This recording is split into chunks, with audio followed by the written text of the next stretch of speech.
வரமெல்லாம் வாங்கியது போலதான். ஆனா காளியாதேவி வரம் கொடுங்கன்னு சொல்லிட்டா. ஆனா ஒன்று, நீ மட்டும் சரி, நான் கேட்டதை கொடுக்கிறேன் அப்படி ஒரு வார்த்தை சொல்லிவிட்டால் வரம் கையில கிடைச்ச மாதிரி. ஆனா நீ ஒத்துக்கணும். காளியம்மன் கோவிலுக்கு சென்று கடூரமான தவத்தை செய்தேன். ஆனால் நீ சம்மதிச்சா மட்டும்தான் வரம் கொடுத்த மாதிரி. ஆமா ஏங்க எதையாவது நீங்க கேட்டு இல்லைன்னு சொல்லிக்கிறேன். என்ன பண்ண தயக்கமில்லாம கேளுங்க. உன்னை திருமணம் செய்த நாள் முதலா இதுவரை எனக்கு பதில் வார்த்தை பேசல. நான் கேட்டது எல்லாமே அதான் செய்து கொடுத்த.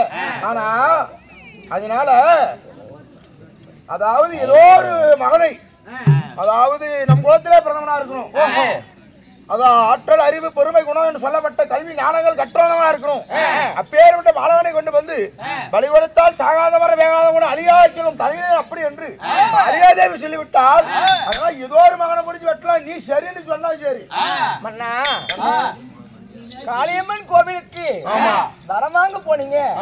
அந்த சண்டாளி காளியாகப்பட்டவள் அரக்கர் குலத்திலே இறக்கமில்லாமல் பிறந்திருக்கணும். அறிவியல் ஆற்றலிலே சிறந்தவனா இருக்கணும். தாய்க்கு தலைமகனா இருக்கணும். ஒருத்திக்கு ஒரே மகனா இருக்கணும். அப்பேற்பட்டவனை கொண்டு வந்து எனக்கு வெட்டி பலி கொடுத்தா கேட்கும்படி வரத்து தெரியலன்னு சொல்லி இருக்கின்றான். அதனால கண்ணு பாருங்க, பொட்டு நிறையா பணத்தை கொண்டு போய் ஒரு பெத்த தாய்கிட்ட கொடுத்து, எம்மா உன்னுடைய மகனை நான் காளிதார் கோயிலுக்கு வெட்டுறேன், இந்த பணத்தை வச்சுட்டு பொட்டி நிறைய பணத்தை வச்சுக்கிட்டு நீ பையனு கொடுமான்னா எந்த தாயுமே கொடுக்க மாட்டாங்க. ஒரு பெத்த பிள்ளைய ஒரு பணத்துக்காக ஆசைப்பட்டோ ஒரு பவுனுக்காக ஆசைப்பட்டோ காளியம்மன் கோவிலுக்கு வெட்டுறதுக்காக எந்த ஒரு தாயும் சம்மதிக்க மாட்டான். நம்ம எங்க போய் தேடுறது? எங்க போய் நம்ம இந்த வரத்துக்காக யாருக்கு போய் யாரு காலை பிடிச்சாலும் எந்த பையனுமே கிடைக்க மாட்டாங்க. இன்னும் இருப்பதே ஒரு 2 மணி நேரமா அவ்வளவுதான் இருக்குது. அப்படி அப்பேற்பட்ட பாலகனை பலி கொடுக்காவிட்டால் என் சுரத்தையே காளியாதே பலியா ஏத்துறேன்ட்டா. ஆனால் ஒன்று, யமனுக்கு 7 பணம் கொடுத்தால் உத்தாருக்கு 1 பணம் தர மாட்டாங்க. எத்தனை பிள்ளை செத்தாலும் அதை ஏத்துக்குவாங்க. உத்தார் என்ற அடுத்து ஒரு பிள்ளையை யாரும் குழந்தைக்கு கொடுக்க மாட்டாங்க. ஒட்டு ஒட்டியே பணம் கொடுத்தாலும் யாரும் தரமாட்டாங்கிற வைத்தியகாரி உனக்கு அறிவில்ல. வெண்ணை கயிறு வச்சு நெய்க்கு நாம அலையணும். நீ மட்டும் சரின்னு சொன்னா காளியா கோயிலுக்கு பலியை கொடுத்துடலாம். பரந்தி வாங்கலாம். அண்ணனுடைய பகையை நான் தீர்த்துக்குவேன். கையிலே வெண்ணெய் வைத்து கொண்டு ஆமா ஊரெல்லாம் நெய் கலையிறிய. ஆமா எனக்கு ஒண்ணுமே புரியலீங்க. உங்களுக்கு புரியலையா? கண்ணு, நான் சொல்லக்கூடிய வார்த்தை நீ கேட்டா மிகவும் சந்தோஷப்படுவேன். என்ன வார்த்தை தெரியுமா? என்னங்க? நமக்கு இருப்பது எத்தனை மகன்? நம்மளுக்கு இருப்பது ஒரே மகன் தான். கோழைக்கு ஒரு கொலை, தாய்க்கு ஒரே பிள்ளை, ஆற்றல் அறிவு பொறுமை குணம் கொண்ட அடைகளை தேர்ச்சி பெற்றவன், பாலும் பருவம் மகான்மை பிள்ளை. என்ன விலோசனா சுவாமி, நம்ம மகனுக்கு வக்கரகேது அவனை வெட்டி பலி கொடுத்து இது அகிலத்தையே ஆளப்படுகின்றேன்.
நான் எதுக்கு ஒரு அடி வச்சேன் நான் எதுக்கு போனா ஒண்ணுமே குழு அதுக்குள்ளே எழுதுறேன் அவன் செத்த வேண்டி எழுத கூட 1000 ஆகுது உயிரோட தான் இருக்கான் பாலைக்கு ஒரு முளை போல இந்த பாவிக்கு ஒரே ஒரு மகளை தானே பெற்றேன் உங்களுடைய சுயநலத்துக்காக வேண்டி என் பெத்த மகனையே பழி கொடுப்பதை சொல்வதற்கு உங்களுக்கு எப்படி சாமி மனம் வந்தது நாதா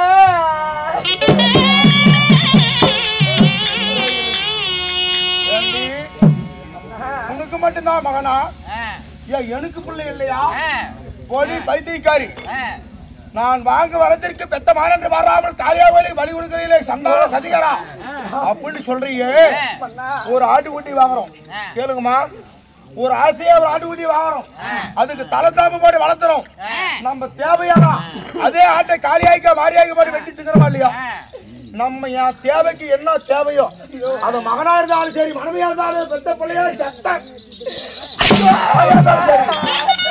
எனக்கு அதெல்லாம் கவலை எனக்கு என்ன தோணுதோ அதான் செய்வேன் எனக்கு தேவை வர்றோம் காளிக்கு தேவை பலி ஏருக்கு மரண வார்த்தை பேசுறேன்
இத்தனை பேர் உட்காராங்க உன்னை அடிச்சுனா அடிக்கத்து மணியா நீங்க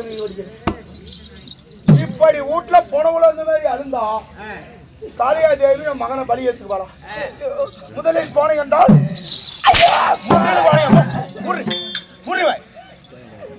திருமணம் செய்து நாள்தான் இதுவரையிலும் எழுத்து பேசாத மணி ஏண்டி இன்னைக்கு ஏருக்கு மாறான வார்த்தை பேசுற நான் மாலபேரமன்றா பெத்த மகன் அல்ல கட்டண பொண்டாட்டிகள்ல வெட்டி பலி கொடுத்து வரத்தை வாங்க வேண்டி ஈவு இரக்கம் தெய்வதாச்சரி இல்லாதவன் அவன் கொலைச்சா பிரதித்த இரக்கம் இல்லாத படித்தவன் சரின்னு சொன்னா உனக்கு அடி முதல்ல இல்லடா நான் ஒரு போய் என் மகளை பலிக்கு வர மாட்டேன் அப்படி என்ன உன் அங்கத்தை அனுமனுவா இங்கே வெட்டுவேன் வனத்திலே வாழ்ந்த மிருக ஜாதிகள் இதுக்கு இறையாக்கிறவங்க ஜாக்கிரதை அந்த காளியம்மன் கோவிலுக்கு என்ன வெட்டி பலி கொடுங்க என் பையனை ஒருபோது வெட்டுவதற்கு நான் விடவே மாட்டேன் சாமி உன்னை கேட்டிருந்தா எதுக்கு பையனை கேட்கறேன் அவனுக்குமா நான் உன்னை வெட்டி போடுவனே கேட்டதெல்லாம் அதை பாலகரதான் கேட்டான் உன்னை பலி கேட்டுனா உன்னையே ஊற்றி வெட்டுவேன் உன்னை பலி கொடுத்தா அதை காளியாதேவி ஏற்றுக்கொள்ள மாட்டான் பிள்ளையை பலி கொடுக்கணும் பிள்ளை கொடுத்து எங்கடி அவன் எங்க சின்ன சிறு வயதா இருக்கக்கூடிய மகனாகப்பட்ட மக்களுக்கு பாடசாலை பாடசாலை சென்று பாடங்களை கற்று வருவதற்காக போயிருக்கிறாங்க அவன் படித்து வரை போதும் அவன் சாக பிறந்தவன் உலகத்திலே நான் ஒருவனே வாழ பிறந்தவன் அவனை வெட்டி காளியா கோயிலுக்கு அப்படி எருமகளா ஆடுகளா துணுக்கப்பட்டு வெட்டுறாங்க அப்படி வெட்டி அவன் மரத்தை வாங்கணும் அழுதுக்காலே சிந்தனையோடு போனா அவன் கண்டுக்குவான் என்ன வேண்டாம் அவன் அதான் பாடச்சாலை போன மகனை அவனை சீவி சிங்காரிச்சு பொட்டு வச்சு பூ வைத்து அழகா கூட்டிட்டு வரணும் அழுதுக்கான சிந்தனையோட வந்த அவனுக்கு முன்ன உன்னை கொண்டு விடுவேன். ஆகட்டும், அழுது வாசிக்கிறோம்.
இருக்கிறேன்